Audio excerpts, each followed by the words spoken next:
Bonjour à tous, je continue à vous partager des extraits du livre du cardinal Ouellette, Mystère et Sacrement de l'amour. L'Église épouse, sacrement du Christ époux.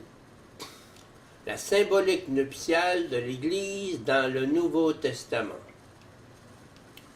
L'Apocalypse décrit l'Église comme la Jérusalem céleste, épouse du Christ, prête et parée pour les noces eschatologiques 19, 7, 9, 21, 2, 17. La sponsalité apparaît comme la clé de lecture de tout l'Évangile de Jean.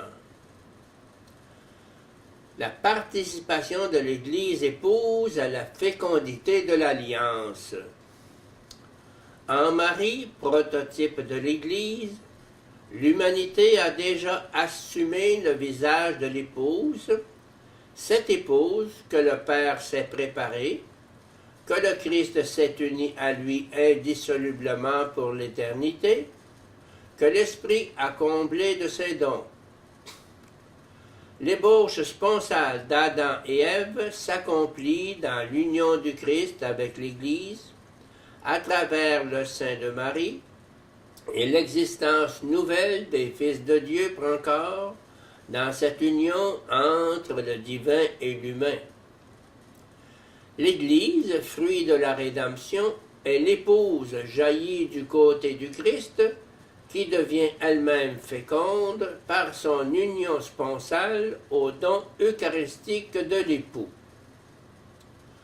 Toute l'Église est comme Ève qui jaillit passivement du côté du nouvel Adam. L'Église, dans son intégralité, jaillit de la plénitude du Christ. L'Église est fondamentalement féminine.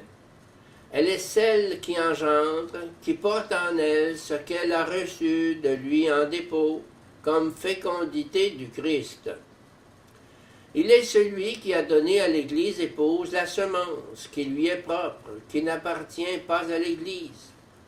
Et elle, en tant que femme, a la charge de recevoir cette semence transmise pour mettre en route la gestation. Par la foi, l'homme s'attache à l'époux divin. Par le baptême, celui-ci scelle son alliance avec l'homme comme par un anneau nuptial. La foi et le baptême ont pour fin d'unir l'homme et le Christ en une seule chair dans l'Eucharistie, communion réelle de chair et de sang, et par là de féconder l'homme des trésors de grâce de son chef.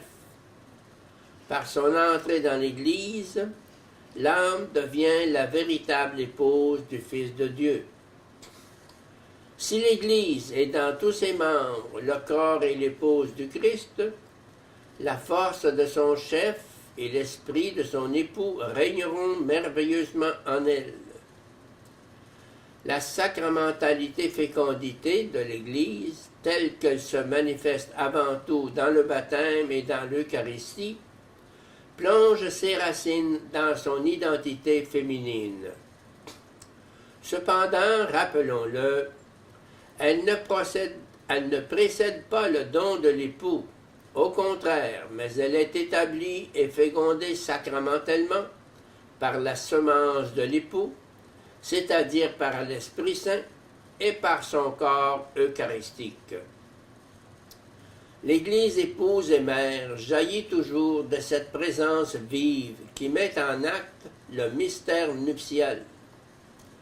Comment concrètement, demande Angelo Scola, à travers le dynamisme sacramentel, l'expérience chargée de logos, par lequel le ressuscité qui vit dans son véritable corps au sein de la Trinité, traverse tous les instants de l'espace et du temps avec son corps, l'Église, qui a son fondement dans son corps mystique, l'Eucharistie.